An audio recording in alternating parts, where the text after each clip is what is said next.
How the Narcissist Pollutes Work Culture.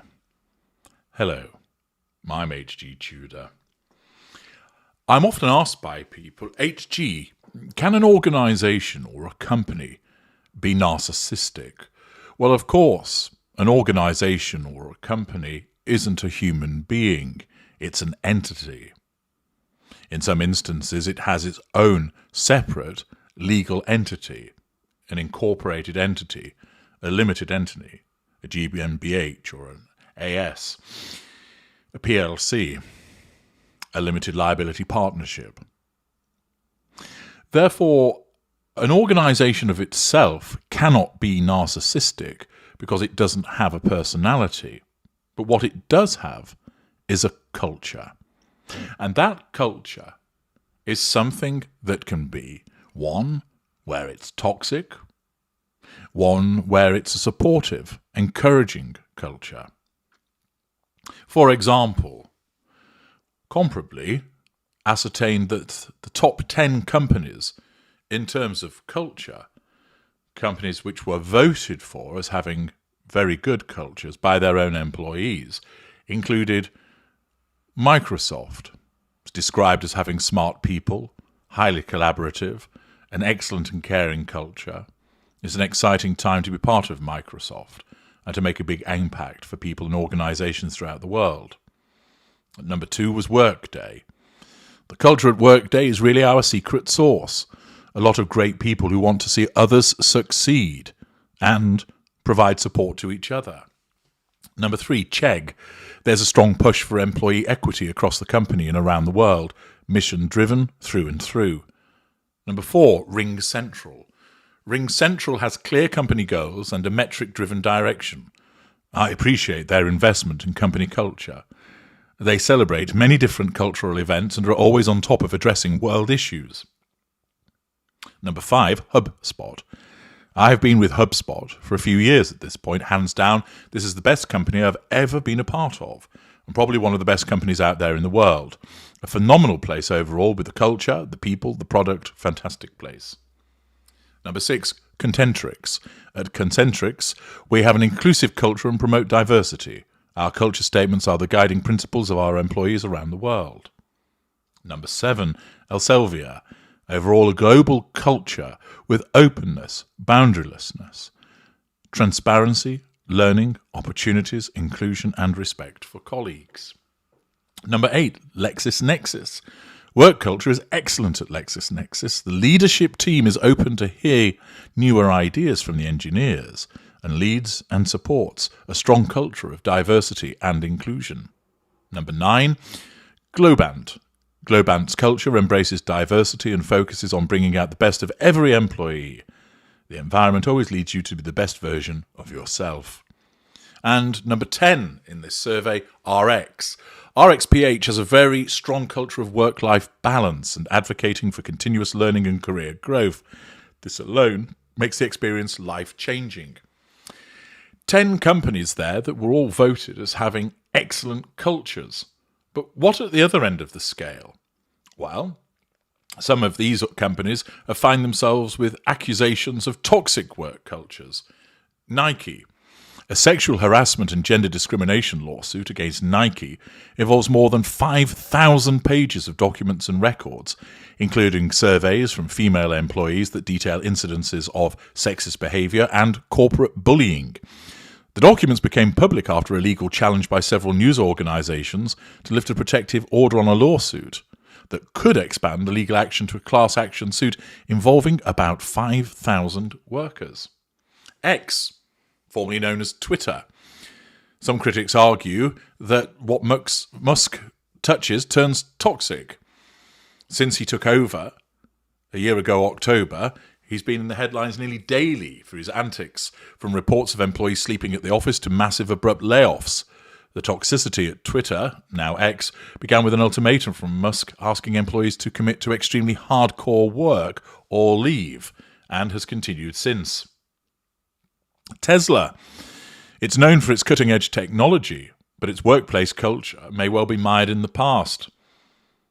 Last year, a federal court ruled in favor of a former worker, Owen Diaz, to the tune of $137 million because of hostile and racist abuse he endured. Diaz testified that he and other black workers were subjected to racist graffiti and drawings, as well as racial name-calling, and were told to go back to Africa. The award was on top of a $1 million arbitration agreement paid to another former worker because of a racist, hostile work environment, and a class action that claimed unsafe working conditions and a racist culture. In June, another lawsuit came out against Tesla CEO Elon Musk for fostering a toxic work environment in which discrimination and harassment are commonplace. Toy maker Mattel was sued for age discrimination, retaliation, harassment, and wrongful termination. The plaintiff was Bernard Grises, a permatemp, set and scenery builder at Mattel for almost 20 years. He had a good reputation among colleagues, performing outstandingly in substantial responsibilities, and was never disciplined. But he was passed over repeatedly for a permanent role in favour of younger employees. He accused the company of harassing him because of his age, calling him an old man, asking him constantly when he'd retire, and even teasing him by posting hurtful pictures of him around the office. Rio Tinto. A recent audit by multinational mining corporation Rio Tinto uncovered patterns of sexism, sexual harassment and assault, including actual or attempted rape, and widespread bullying among its global workforce.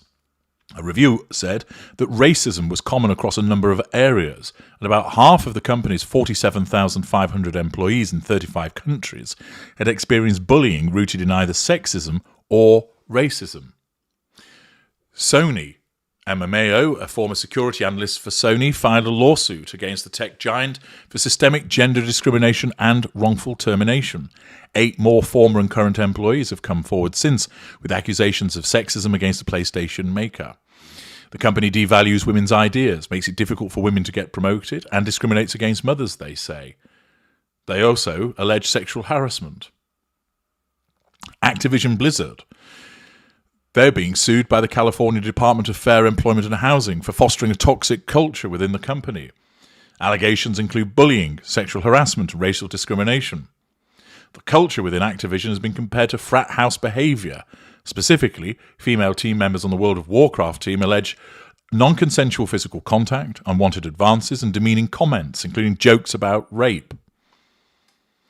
Walmart has been the subject of plenty of criticism. At one point, it was the focus of about 5,000 employee lawsuits annually, which included allegations of sexual discrimination against women with regard to pay and promotion. Others have said the company forces employees to work off the clock. Glow Networks. They lost the discrimination brought by 10 former employees, resulting in a whopping $70 million payout. The verdict found the company guilty of racial discrimination, including promotion denials, a hostile work environment, and unequal pay. Back in 2012, Goldman Sachs executive Grant Smith penned an essay for the New York Times explaining that he was leaving the company after 12 years because of the toxic culture. Smith, who began working at the company as an intern while completing schooling at Stanford, wrote, "I've worked here long enough to understand the trajectory of its culture, its people, and its identity. And I can honestly say that the environment now is as toxic and destructive as I have ever seen it." The company came under fire where a group of employees put together a presentation detailing work conditions that included working long hours that left them little time to sleep. There were claims of physical abuse and an intense drinking culture that one individual felt was forced upon him, making him feel like he was living in a fraternity. At Apple, a dozen unidentified female employees say they were victims of work atmosphere that allowed jokes about rape and gender stereotyping by male workers who described women as nags. There were reports from 500 more former and current employees of verbal abuse, sexual harassment, and discrimination. The Ellen DeGeneres Show, of course, found itself criticised with one revelation after another about the daytime talk show's culture. The comic, famously known as being kind, certainly did not come off as very kind in statements by employees and others in the industry. In addition to 11 employees speaking out and a black employee alleging racist comments, Hollywood celebrities have come out saying it's an open Hollywood secret that DeGeneres is one of the meanest people in the business. Amazon. Employees there have complained about everything from work stress resulting from high-performance quotas to being subjected to timed bathroom breaks and having to work in social isolation. An investigative report from the Daily Beast in 2019 revealed that 189 emergency calls were made from 46 Amazon warehouses for employee mental health episodes. Employees have described Amazon in the past as a dystopian work environment that is shockingly hostile and destructive to employees' mental health. Just a few examples of organisations alleged to have a toxic work culture. So we've had examples at both ends of the scale. But where does a company's culture come from? Well, effective leadership is one of the greatest fundamentals with regard to creating the type of organisational culture that exists within a company or organisation. A leader can be anyone who has influence or authority, regardless of title, and leaders set the tone for organisational culture. They can reinforce values while simultaneously holding people accountable. This influence over others can be positive or negative, based on the leadership style and execution of strategy. Failing to build a strong culture is viewed as detrimental to employees and the bottom line. Culture is instilled by a leader in a workplace, and where the appropriate culture is put in place, the workforce becomes more engaged. Benefits include higher quality and safety, better work-life balance, excellent customer service, greater retention rates, growing profitability. A positive culture is invariably seen as the foundation of an organisation, with meaningful work, appreciation, well-being, leadership and connection being all aspects which contribute to the appropriate culture. Leadership culture is how leaders interact with one another and their team members. It's the way leaders operate, communicate and make decisions. It's about the everyday working environment, their behaviours, interactions, beliefs and values. Leadership influences the culture, the ways that people are hired, the way that high-performance teams are created, the way that business strategies executed, the way that there is engagement with their employees creates the appropriate corporate culture. Effective leadership development goes beyond training classes or even determining the right cultural fit when hiring new leaders. It's about a good leader is somebody who cares about and brings out the best in others through coaching, mentoring, and listening.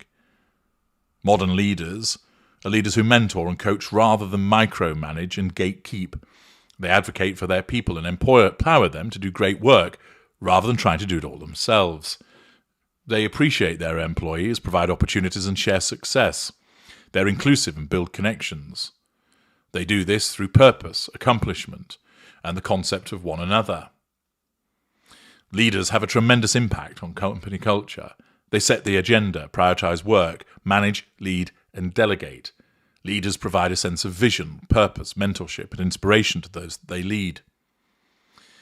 They need to be a role model. They need to observe for insights, provide an open communication platform, take meaningful action on feedback, empower employees, remind workers that failure isn't fatal, recognize a job that's well done. No doubt, as I've been explaining some of those aspects which are seen as the good aspects of a company culture, you've been thinking to yourself, well, yes, I can understand where that might come from and how a narcissist wouldn't provide it. The leaders create the culture. Who are the leaders in a company that set the culture or within an organisation? It could be, for instance, within a police force in the United Kingdom, the chief constable, the assistant chief constable, senior management. Within a hospital, the chief executive and the board of that hospital. It could be, of course, the founding partner who has created the very company. Relevant board members, the CEO, the CFO, the COO, etc. Senior partners in a law or accountancy firm. In some instances, a sole owner. But these are all the people who are the leaders. And it is their leadership which heavily influences the culture. Those leadership positions, of course, are often occupied by narcissists who are overrepresented amongst the different types of people: normal, empath, narcissistic, and narcissist. And therefore, why is this? Being a leader appeals to narcissists because it naturally allows the pursuit of the prime aims. By being a leader, that provides power. Invariably, the hierarchy allows that leader to impose decisions, to issue instructions, to bark orders. And therefore, having that power as a leader makes it easier for a narcissist to control people around them. Being in a position of leadership creates prominence, and all eyes are on that individual, meaning, therefore, that the individual is in a better position to draw fuel, because he or she is seen by those outside of the organization as the face of that organization. They deal with other leaders. They deal with members of the public. They deal with the press and media. Within the organization, they're visible. They're talked about. They may give speeches. They are seen walking the floor. It also, of course, provides access to lots of character traits within the workforce and, of course, as a leadership, doing deals with other organizations and companies. It provides residual benefits. Invariably, the leaders are the ones who are best remunerated. They can generate a facade of success, a facade of seemingly caring, like Ellen DeGeneres, access to networks. And therefore, being a leader in an organization or company is hugely attractive, either knowingly or unknowingly, to the narcissist with regard to the pursuit of the prime aims. And therefore, it is little wonder that so many narcissists clamour for those positions of leadership at a company, as becoming a partner, becoming a board member. Thus, many leaders within organizations are narcissists. And then, with those individuals having got themselves in a position of leadership, they are then able to create the culture. Invariably, certain narcissists, particularly those of a lesser and mid-range persuasion, operate in a manner where they focus on the instant, the now. This means that they show no accountability, that they don't listen to advice, that they are always right, that they bark orders at people. They expect people to do what they want because they are the leader, irrespective of whether what they've suggested is appropriate or helpful. They behave as they see fit because either they own the organization or behave like they do because they're in a leadership position. The assets of the organization belong to them, either actually or in their mind, and they treat them accordingly. People are there simply to do what is required. If you fail, you're the problem, not their leadership. Staff are there to be utilized for the pursuit of fuel, which also means, of course, there is a lack of boundary recognition, resulting in many narcissists engaging in racist, sexist, ableist behaviors towards individuals. That sexual harassment occurs because the relevant narcissist has no emotional empathy for the person that they're dealing with, that doesn't see anything wrong in walking past somebody and slapping them on the bottom or making comments about somebody's breast size. Thus, this individual imposes, through their narcissism, through the sense of entitlement, the lack of emotional empathy, the lack of accountability, their grandiosity, their haughtiness, and their manipulative behaviours, imposes all of that upon a workforce. Invariably, the leader will surround themselves with compliant individuals, their lieutenants, sometimes other narcissists, often narcissistic people or normals, even sometimes empathic people who don't feel able to stand up to this prevailing culture. It isn't just narcissists that set the tone because they alone can't do it. There has to be almost buy-in from the workforce. And there's two forms of buy-in to this kind of toxic culture. There are those that revel in it. These are often normals. They don't really care about the other people that they're dealing with. They're selfish themselves. They're not narcissists. They do have emotional empathy. But their desire to get ahead, the prospect of being rewarded, the opportunity to curry favour with the narcissistic leader, all means that they are going to have a diminution of their emotional empathy towards those individuals. Thus, whilst they don't create the toxic culture, they continue to perpetrate it. They engage in the frat behaviour that has been described in some of the early examples. They see nothing wrong with taunting people. It's just banter. They also engage in sexual harassment because their narcissistic traits come to the fore, emboldened by the nature of the culture, which is then encouraged by the narcissist or narcissists that lead the organisation, and thus they are emboldened. Accordingly, the culture comes from the leaders that are narcissists, but then gains acceptance and is perpetuated more often by normals within the workforce.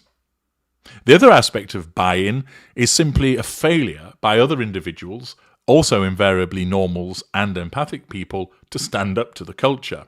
This, of course, is as a consequence of fear. Fear of being ridiculed, fear of being singled out, and ultimately fear of losing your job and losing your income.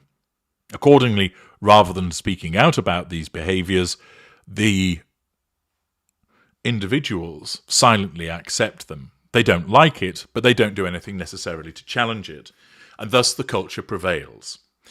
It is set by the narcissist, it is perpetrated by a lack of action by those that don't like it, and is perpetrated by those that see a benefit in engaging in those behaviours because of their own reduced emotional empathy. Thus, this is how a toxic culture comes about. And there has been a very detailed example of this in relation to the Ministry of Defence in the United Kingdom. The Guardian reported that 60 women at the Ministry of Defence have complained of widespread toxic and hostile behaviour. 60 women at the UK's Ministry of Defence have described a hostile and toxic culture at the department in a letter that alleges sexual assault, lack of boundary recognition, lack of emotional empathy, manipulation, harassment, lack of emotional empathy, manipulation, and abuse, lack of emotional empathy, sense of entitlement, manipulation, by male colleagues. The letter seen by The Guardian was sent last month by a large group of senior civil servants to the Ministry of Defence's Permanent Secretary, alongside anonymised testimonies in which women described their personal experiences. The accounts included claims that women had been propositioned, groped and touched repeatedly, lack of emotional empathy, lack of boundary recognition, by male colleagues at the Ministry of Defence in a workplace culture the civil servants said was hostile to women as equal and respected partners.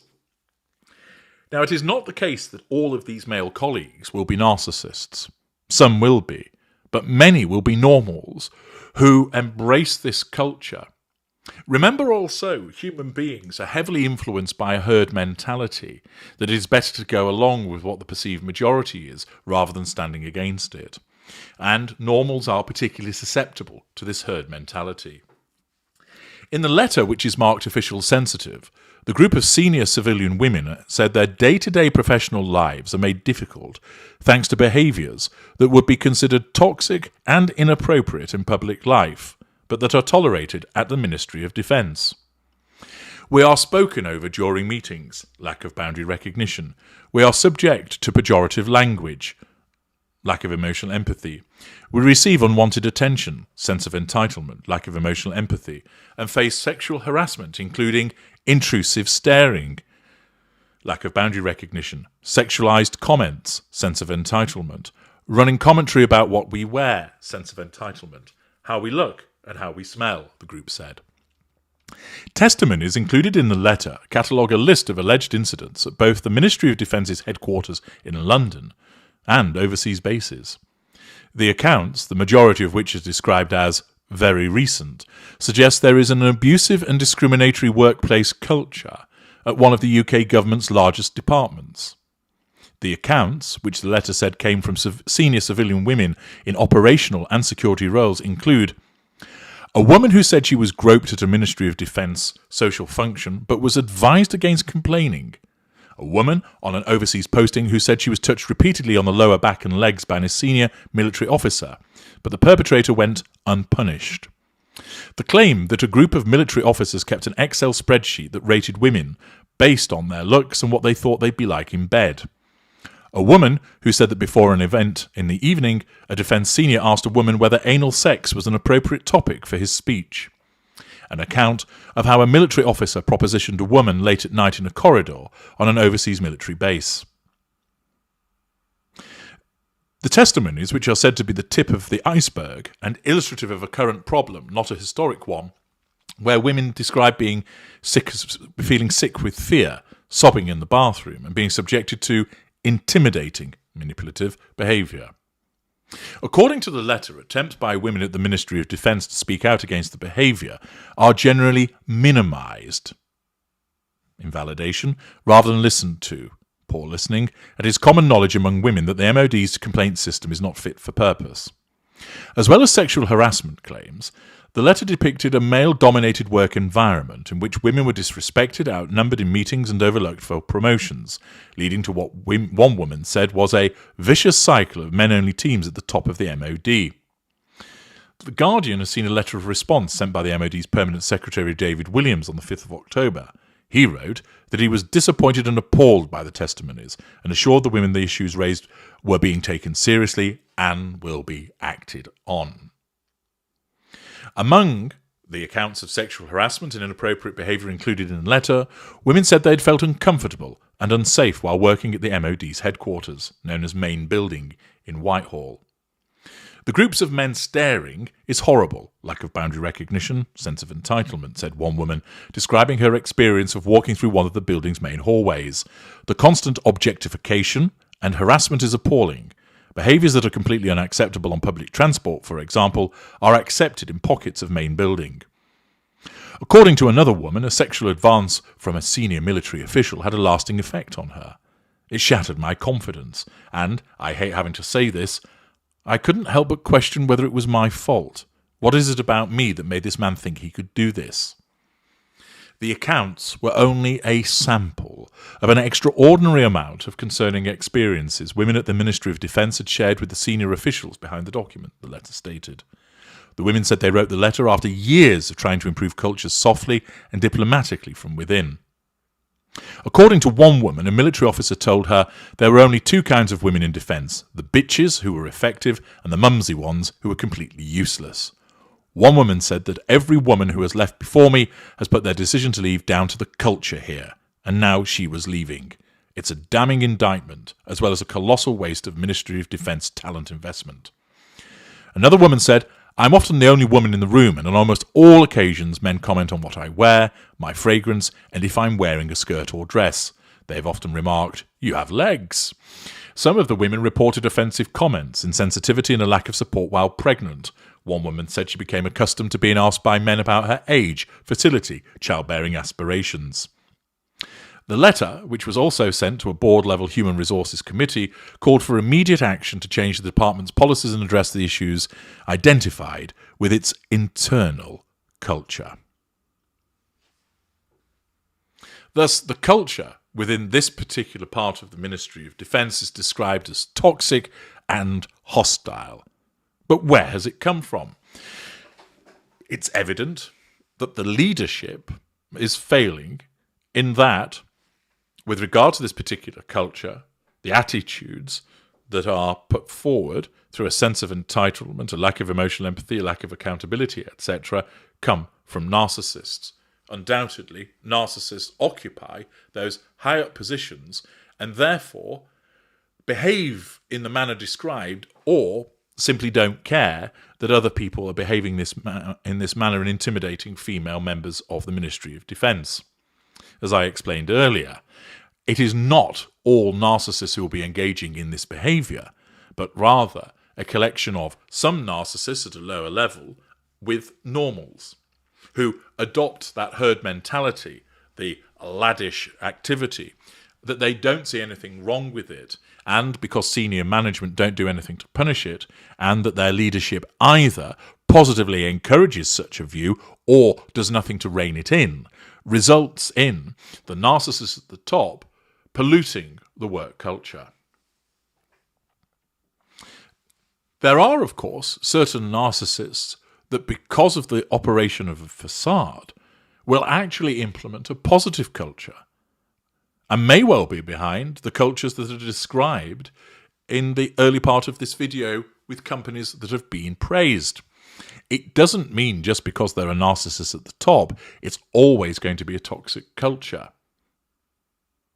Your more evolved narcissist who recognize the value of a facade and have cognitive empathy to understand the behaviors that might be appropriate, and also have the ability to manipulate people in a benign way to get the best results, are more likely to create a positive culture. It also, of course, is the case that those positive cultures will be generated by those who are of a more empathic nature at the top of those organizations. What can be said is that where you have a toxic work culture, it will stem from the presence of one or more narcissists in a leadership position, because their worldview, seen through the distortion field of a sense of entitlement, a lack of emotional empathy, grandiosity, haughtiness, a lack of accountability, their necessity of the use of manipulations, means that they see people in a particular way so that they encourage toxic behaviors towards them and do nothing to rein them in. People that complain are a threat to control, and therefore that must be nullified. Rather than addressing their concerns, they're fired, they're ostracized, they're ridiculed. Man up, stop being such a baby, you need to grow a pair, it's just banter. They are dismissed because the narcissist has no emotional empathy and may not even have any cognitive empathy for them. The narcissist is focused on what matters to them, subconsciously controlling people, and of course the residual benefit that could be provided through being more profitable. Thus people are expected to work longer, work off the books, etc., in order to fulfill the aims of the narcissist. What can you do if you find yourself within such a toxic work culture? Well, it very much depends on whether a culture is, say, department-wise, or if it is systemic. If it's department-wise, there are steps that you can take that are set out in my excellent package, How to Handle a Narcissist at Work, which gives you plenty of practical tips and advice with regard to dealing with one or more narcissists in your workplace where it's not a romantic entanglement. Where you face a systemic, cultural, toxic workplace, you simply have to go no contact with it. You yourself might be able to bring a lawsuit to recover compensation, but ultimately you're not going to be able to overturn the toxic nature of that culture yourself, and therefore you must ensure that you withdraw from it. I'm H.G. Tudor. Thank you for listening.